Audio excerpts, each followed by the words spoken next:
We're back at Saudi German Clinics in Jumeirah, a multi-specialty clinic. Today, our main focus is on cosmetics and derma, and we have Dr. Piyu Nayak, our specialist dermatologist, to discuss various skin and hair-related issues and how we can overcome that. Over to you, Doctor. Good afternoon, everyone. This is Dr. Piyu Nayak, specialist dermatologist and cosmetologist from Saudi German Clinic, Jumeirah. Ramadan Kareem and welcome to all of you. You are most welcome to ask all your queries regarding hair, nail and skin. Doctor, since you mentioned hair as your first point, it's the most common problems among all of us, women mostly and men of course. How do we overcome hair fall, Doctor? First of all, you need to know what kind of hair fall it is. Hair fall can be due to many reasons. First and most common here is nutritional deficiency. If you are lacking vitamin D, if you are lacking micronutrient like zinc, biotin, if you are starving or doing crush dieting, lacking good carbs and protein, yes, you may end up with the hair fall. Second most common problem which we notice frequently in the clinic is hormonal disorder.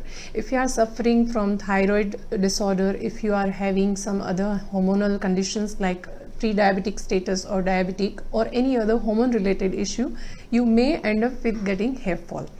Third most common due to stress, post-pregnancy, due to some medications, yes, you can get hair fall. And fifth one, which is very common in male as well, androgenetic alopecia, which is a genetically predisposed situation in which eventually you will get thinning of the hair and baldness.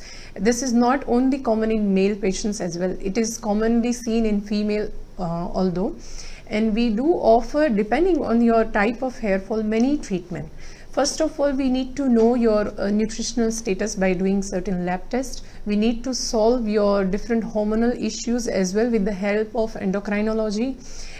For the telogen effluvium, which is like a diffuse kind of hair fall and androgenetic alopecia, we do offer PRP therapy and mesotherapy as well. Along with all this treatment, definitely you will go for some oral medications and some topical medications also.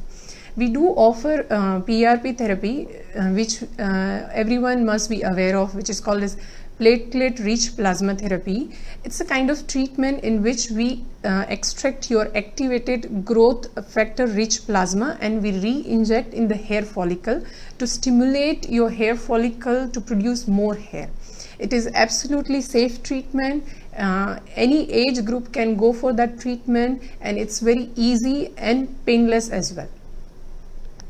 That's nice, Doctor. So we have a lot of therapies that which will help our hair to regrow. So we're looking forward to use it at the best. So another thing that I wanted to ask is most of my friends and me, of course, especially, we have this acne problem on our skin. So is there anything that we can do to make it clear again? Yes, for sure. First of all, we need to know why acne is happening. Okay, we need to know the grades of acne. Like black hairs and white hairs are considered as a grade 1 acne. Inflammatory papules, red color lesions are considered as grade 2 acne. And if it is pus filled with lots of pain and inflammation, it is considered 3 to grade 4 acne. So depending on the grade and depending on the other health situation, we can decide the treatment. Grade 1 acne, which is blackhead and whitehead, can be treated easily with the chemical peels like treatment. It will help to clear out the pigmentation as well, which is because of post acne healing. Mild scarring can also be treated with mild to moderate strength of chemical peel. For nodulocystic acne, definitely we need to rule out other stimulatory causes like hormonal imbalance, medications, and dietary factors, and we can always start some oral medications to control the grade 3-4 acne, followed by some chemical peels and laser therapies to treat acne induced pigmentation and scarring. We do offer RF microneedling therapy for mild to moderate acne scar. We do offer chemical peel therapy starting from very mild to moderate level of chemical peel for the post acne pigmentation. We also offer CO2 fractional laser for severe acne scars. So you're talking about chemical peeling and all of these treatments, doctor. So how safe is laser treatments, and what is your advice on? Yes, very good question. A lot of people are having that confusion that doctor, laser is a kind of radiation which can damage my internal organ. So there is a misbelief about the laser. Laser is a light amplification of stimulated emission of radiation, which has a specific wavelength which acts on a specific target under your skin. There are many types of lasers, starting from the laser hair removal, which targets your hair follicle, and it's the best solution to remove any unwanted hair growth.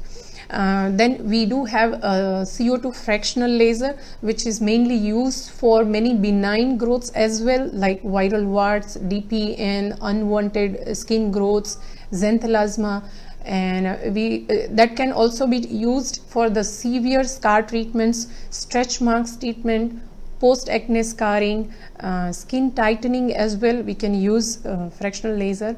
So there are many different types of lasers which can be used in different problem.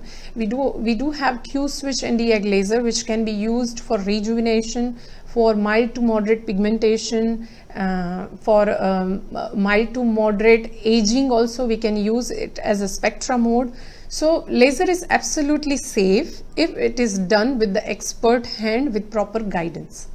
So now, since there are so many different kinds of laser therapies, how long do you think it actually takes for it to work, doctor? So if I'm going to do a laser therapy now, so when can I see the results? That all depends on the level of problem. If you are having mild to moderate scarring, maybe 3 sessions of CO2 fractional would be enough. It also depends on the type of your skin, color of your skin, healing tendencies of the skin. If it is a severe acne scarring, severe stretch marks or deep scars, you may need 6 to 8 sessions. So it's an individualized plan of therapy. We cannot make it universal because everyone has a different skin, everyone has a different skin tendencies, and everyone has a different skin color. So that's very nice, doctor. Thank you very much for that. I just want to know that how do we beat this summer? It's so hot outside and True. I feel my skin is on fire. So what is the regular skincare routine that you would suggest? Yes, that's a very good question. So we are now heading to a severe summer, and summer skincare routine is very important part. First of all, hydrate yourself. Drink minimum 3 liters of water. Hydration level in the skin always gives a certain amount of glow, and if you are seeking for a glowy skin, hydration is very important. Consume lots of antioxidant rich diet, lots of bananas, lots of berries. If you are working out a lot, your diet should contain enough protein as well. Protein consumption will also help in reducing hair fall. Use a good quality moisturizer depending on your skin type, whether your skin is oily, whether your skin is dry, whether your skin is combination, because there are lots of texture of moisturizer. But in summer usually it is advised to use a water based moisturizer or gel based moisturizer, which will not clog your pores, which will not give further eruption of acne form kind of thing. Okay, and most important part is sunscreen. You should never miss this part. Sunscreen is very important part as a maintenance and anti-aging also. If you are indoors, you need not to use more than 35, but always look for 50 SPF, which is having PA++ and UVA and UVB protection both. Use a thin cotton linen loose clothes to prevent further infection, and maintain normal hygiene. That is also important in summer skincare routine. Thank you, Dr. Priyu, for such a rejuvenating session. We should all make use of the wonderful services such as chemical peel, mesotherapy, Botox and fillers that's offered at Saudi German clinics in Jumeirah.